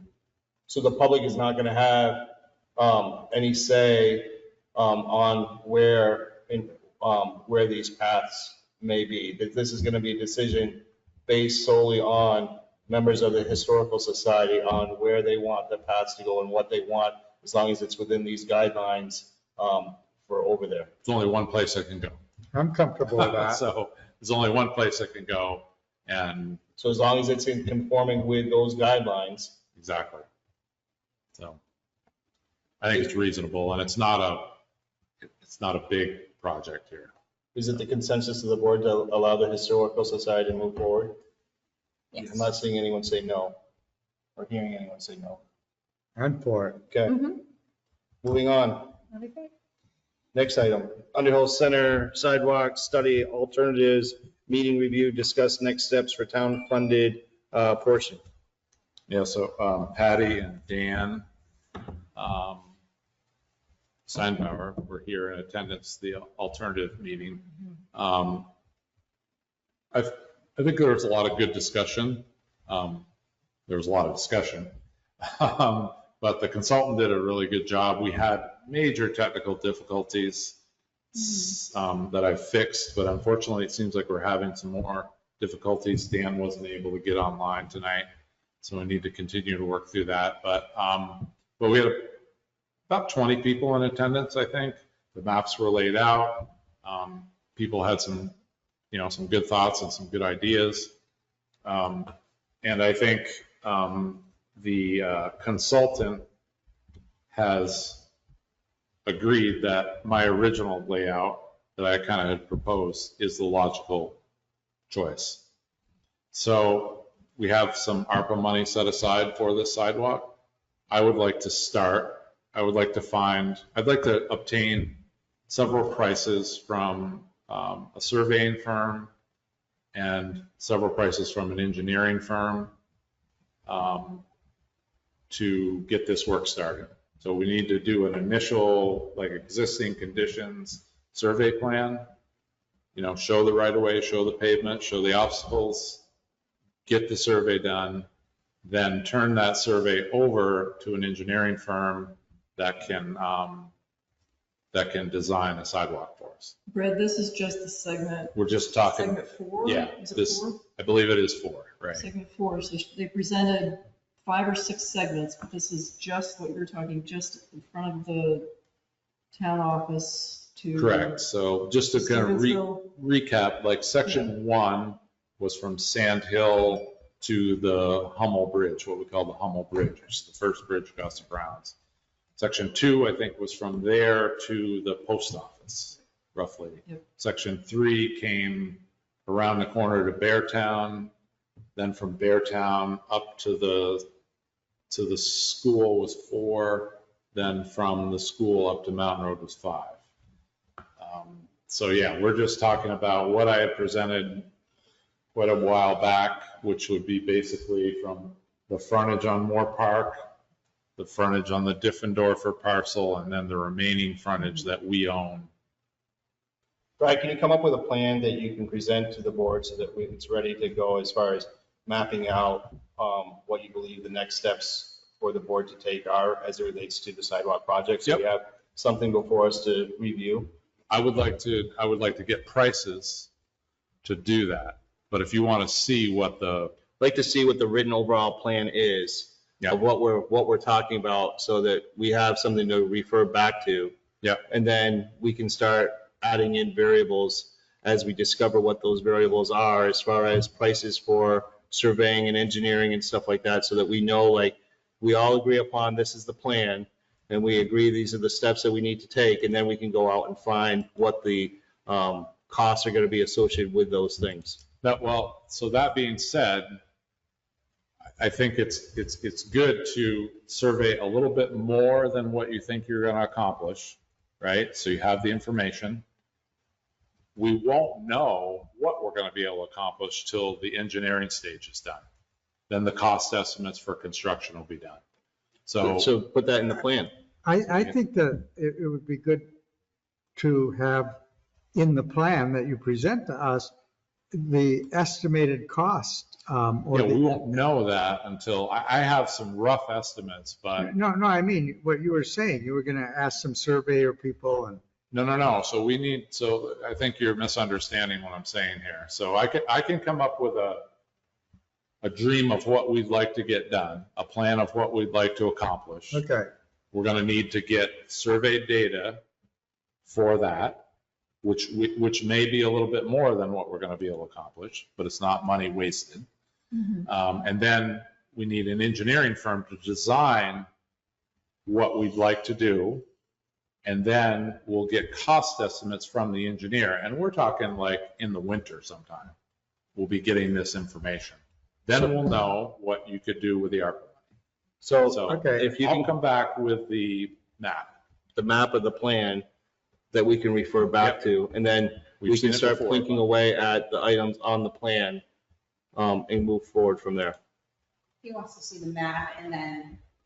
Yeah, it's the map I submitted before, but I'll bring it, we'll put it on next week's agenda. It'll be there and Well, specifically, I want a written plan as far as what we're proposing to do and how we're going to go about doing it. So we can talk offline about Yeah, that. I Brad, guess but it's just like- But I just want to make sure, like, we have a course that we're going to take, and that we know that we're going to be meeting these goals, because we have a short window in which we have to go by for these ARPA funds. right, I can tell you, we will not know if we can meet those goals until after the engineering is done. I understand. So, all right, sounds good. That's all I have. I guess the only thing I would say is I can give you and we can wait till correspondence and announcements if you'd like. Sure. I just have something that happened at the town hall today I thought I'd share with everybody, but I can wait. So the next item on the agenda is the closing comment period. Seeing no one here in the town hall, no one in the virtual environment, so we're done with that. Next item is to review and approve the AP warrants and minutes from the May 23rd, June 7th, 13th, 27th, and July 2nd meetings. So we'll start with that. I'll move that we accept, was I there? Yes. I'll move that we accept the meeting minutes presented for June 27th, 2024. Is there a second? A second. Any discussion? Which one are we on, June 27th? 27th, yep. Let me get there, make sure I was there. You were absent, Maureen was absent. Oh, I'm sorry. I'm sorry, are you doing minutes? Yes, Mm-hmm. The warrants have been done? No? Okay. we're going to do those next. Okay.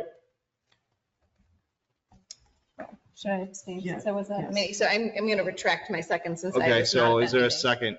second? Dan? I'll second. Okay, Dan the first. So been moved and seconded. Is there any discussion? All those in favor signify by saying aye. Aye. Aye. All right. Opposed? Any abstentions? Patty Richards abstain. Maureen Collins Kolb abstain. Bob Stone voting in favor. Dan Steinbauer, aye. Dan Kelsey, aye. Okay, so motion carries 3-0 to 2. Next are the meeting minutes dated June 7th. Move that we accept those. Is there a second? Second. Any discussion? Hearing none, are you ready for the question? All those in favor of the meeting minutes as presented dated June 7th, 2024, please signify by saying aye. Aye. Aye. Dan Steinbauer, aye. Bob Stone, aye. Maureen Collins Kolb abstain. Dan Kelsey, abstain. Patty Richards, aye. Aye, sorry. Motion carries 3-0-2. Next. Select Board meeting minutes dated May 23rd. I'll move that we accept those meeting minutes as presented. Is there a second? I'll second. Any discussion? Ready for the question? All those in favor of the meeting minutes as presented, please signify by saying aye. Aye. Aye. Aye. Those opposed, nay. Any abstentions? Dan Kelsey, abstain. Maureen Collins Kolb abstain. Okay, so Bob Stone, aye. Dan Steinbauer, aye. Patty Richards, aye. Motion carries 3-0 to 2. Next item, I was not present, but I can read it. the meeting minutes that were presented for the June 13th meeting. So is there a motion to accept them as presented? I move we accept them as presented. Is there a second? I'll second. It's been moved and seconded. Are there any changes or are you ready for the question? All those in favor of the meeting minutes dated June 13th, 2024 as presented, please signify by saying aye. Aye. Aye. Aye. Dan Steinbauer, aye. Bob Stone abstain. Maureen Collins-Cove, aye. Patty Richards, aye. Dan Kelsey, aye. Motion carries 4-0 to 1. Next are the warrants. And then we'll do payroll. Warrants Did we do dated, the July 2nd meeting? pardon me? Sorry, I wasn't sure if we had done the July 2nd meeting. I thought we were on 20, so these were not done in order, the order that I had them in. So we have June 13th is done. May 23rd is done. June 7th is done. So, and I have the 27th. I do not have meeting minutes for July 2. They should be in In the there, board packet. unless they, I don't have them to sign. they're in the board packet though. Can I just, I'm sorry, I was following along here, the order that I had them in, but so June 27th, I just have a small typo I'm gonna fix. Is everybody okay with that? Yep. What's the typo? It says barbecue, it should say brochure. So. Thank you. Yeah, I'll fix that. So that's for the 27th? 27th, yes.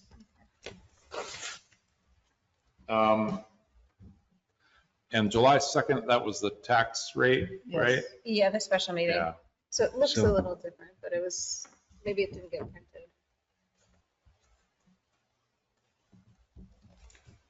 Hopefully it didn't get, should be just a one pager. It might have got grouped up with something else, sorry. But it's not, we can get it next week. Okay. Let's not worry about it. Oh, Sure. here it is. You found it? After I ripped it.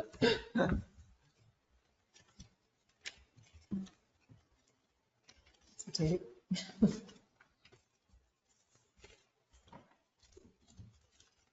All right. At least you just throw it once. That's right. All right, so move and approve the meeting minutes for the July 2nd meeting 2024. Is there a second? I'll second. Any discussion? Ready for the question? All those in favor, please signify by saying aye. Aye. Aye. Dan Steinbauer, aye. Bob Stone, aye. Maureen Collins-Cove, aye. Patty Richards abstain. Dan Kelsey, aye. Motion carries 4-0 to 1. Sorry, Brad, we'll have to reprint that. It's good. Next are going to be the warrants. Move that we accept the warrants dated June 25th, 2024. Is there a second? Second. Any discussion? All those in favor, please signify by saying aye. Aye. Aye. Aye. Motion carries 5-0. You guys could pass that, sign it, pass it down to Brad. Move that we accept the warrants dated July 9th, 2024. Is there a second? Second. Is there any discussion? Ready for the question? All those in favor, please signify by saying aye. Aye. Aye. Aye. Aye. Aye. Motion carries 5-0. Next is the warrants dated July, this is more of July 9th. We just voted on that. Actually, you might want to read when the checks are for. It says July. July 9th for checks dated July 11th through July 11th. Yeah. Is there a second? I'll second. Any discussion? All those in favor of approving the warrants for checks written through July 11th, 2024, please signify by saying aye. Aye. Aye. Aye. Motion carries 5-0. Last warrant, then we can go to payroll. Is going to be dated July 1st for checks that went from 6/1 to 6/30, 2024. Move that we accept those. Is there a second? Aye. Second, sorry. Any discussion? Ready for the question? All those in favor, please signify by saying aye. Aye. Aye. Aye. Motion carries 5-0. Next is the payroll dated for July 3rd through, or dated July 1 for the checks written on July 3rd. Is there a second? I move that we accept that. I'll second. Any discussion? Ready for the question? All those in favor, please signify by saying aye. Aye. Aye. Aye. Opposed? Motion carries 5-0. And last but not least, this is the payroll for checks written on July 18th, 2024. I move that we accept the payroll as presented. Is there a second? Second. Any discussion? Ready for the question? All those in favor, please signify by saying aye. Aye. Aye. Aye. Opposed? Motion carries 5-0. Right, Patty? Yes, aye. I thought I heard you. Scratching my eyes. So I guess you both, Dan and Maureen, have figured out that, so Jennifer sends the warrants, the full warrant. The full warrant does not appear in the packet, right? So it's just the top cover. There's a lot of information we don't want to share with everyone. If they're certainly welcome to see it, but I don't want to redact account numbers and all that sort of thing. So that's why we do it that way. Member items, correspondence, announcements schedule. The next regular scheduled meeting is scheduled to be July 25th, 2024. So I have something, but Brad said he had something, so we'll start with Brad. Oh, so back before Dan and Maureen were here, the board allowed the Energy Committee to apply for a grant for an energy audit. So it's a state funded through buildings and general services through the state of Vermont. They have a substantial amount of money that they want to dole out for implementation. But the first stage was to do a evaluation. So we were awarded a grant to do an evaluation of this building and the town garage. So what they're looking at is energy efficiency. They're also looking at lighting. That's another thing they looked at. So the good news is the implementation grant should be released in the very near future. And I will have it on the agenda next time, but I'm hoping that we can fast track that and give me permission to apply for those grants, but we'll talk about that next week. There's no match, but I think we could take advantage of some funds here. Perhaps new lighting for this entire building, new lighting for the garage, amongst some other things that we can talk about. So I just want to give you that update. They did a blower door test. It's called the blower door test. You know, they suck all the air out of the building and kind of create a vacuum. And this building was actually much tighter than they thought. So, Oh, good. anyway, that's Interesting, thank you. yeah. So we'll look for more next week. Any other member items, correspondence, announcements? Can we just talk about schedule quick? So July 25th is, maybe talk about just briefly August as well to see how people's schedules look. So is anyone tied up on the 25th, or y'all be here next Thursday? Bob? Should be fine. As far as I know. Okay. And I don't have any conflicts for August as well. 8th or the 22nd would be you're all good? Mhm. I'm good. I will not be here on the 22nd. Okay, so.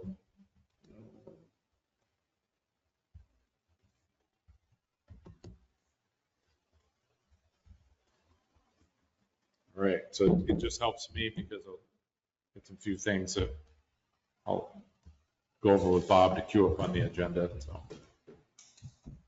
So I wanted to, if nobody else has anything, I signed a mutual aid agreement with the town of Jericho due to the flooding.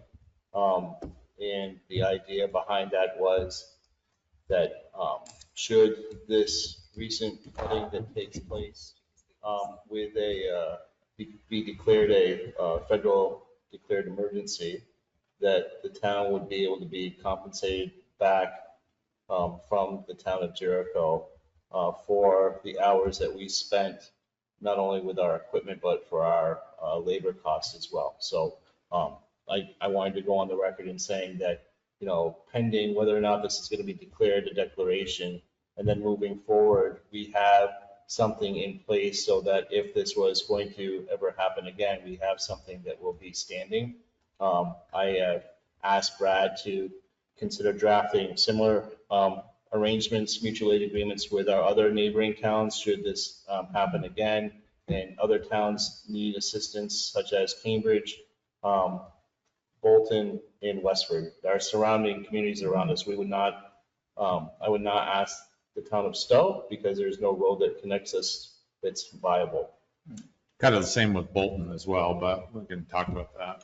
And this would also, return, the idea that if we were hit, that they would be able to, it would work both ways. That if we were in a position where we were caught with a disaster, that they would be able to come because we have something already established. So this is just, I think good housekeeping to have that in place and ready to go in the event that something bad happens. And there's no question this will be declared. Yeah. Hands down. Yeah, no, absolutely. I also want to say, I apologize for canceling the meeting last Thursday. I felt a bit like I had my cheeks out there, so to speak, when, we had authorized the crew to go to Jericho to help. And then lo and behold, mid-afternoon, we found out that Beartown Road culvert was in danger of collapsing. To not only be a danger to not only vehicle traffic, but to pedestrians as well. So we had no one here other than town hall staff. Brad and Amanda helped. We shut the road down and they were able to come back quickly. And thankfully we had good telephone communication with Russ and the rest of the crew. But again, I'm thankful that we approved the radios because that's part of the issue, is that when something goes wrong, we need to be able to get a hold of our people to be able to say, we have a problem and we need to try and fix this, very quickly. And it worked well. And it wasn't going to be a very fruitful meeting if Russ was not going to be there, Brad was not going to be there, I was not going to be there. I just felt it was going to be too much to ask to throw this all together and not have, unless someone here feels really comfortable with setting up the cameras and the recordings and everything like that. I just felt like it was just going to be too much. So we just, that was my rationale behind canceling the meeting. So I apologize if that, uprooted any of your schedules, or, upset anybody, but that was my rationale. And I just wanted to go on the record for that. It was a good call, Bob. So. And we didn't have great communication where we were at, actually. Our cell coverage was not that good where we were. And last winter during the wind event, which was unbelievable, there were plenty of times I was out with no communication, no cell coverage. All the guys were. So I think given the increasing likelihood of extreme weather events, planning for good communication and mutual aid agreements is just smart to be doing. And generators. Our generator is not quite functional, but it's been placed. Yeah. Aside from that, I guess I just wanted to close by saying how incredibly lucky we are to have the crew that we do have. I can tell you from my travels throughout the county and the state that there are other communities that have been affected by this flooding that do not have a full roster when it comes to their road crew. And in some of those towns that do have full rosters like we do not have the level of experience. So we are extremely fortunate that we have the team that we do have, that they work well together and they're able to get a job done expeditiously. There was no complaining whatsoever from any of them. When they got back in town, they knew what needed to be done. They were able to execute a plan very quickly and got that road opened up. And I was extremely impressed that they were able to get it done as quick as they did. So I think, kudos to them goes without saying. And I think that we are, again, very fortunate that we do have them. And Brad and Amanda, I mean, these folks went way above and beyond what other towns have expected of their employees. It just seems like it's second nature for them to run out the door and do whatever they can to help. And I think that speaks to their character, and we're lucky to have them. Absolutely. Well, thanks. We all live here too, so. So our next meeting is scheduled for the 25th, as we talked about earlier. If there's nothing else, I would move that we adjourn. I second. Any, all those in favor of adjournment, please signify by saying aye. Aye. Aye. Opposed? Motion carries 5-0. Thank you, everyone. This is it. Thanks, Andy. All right, thanks.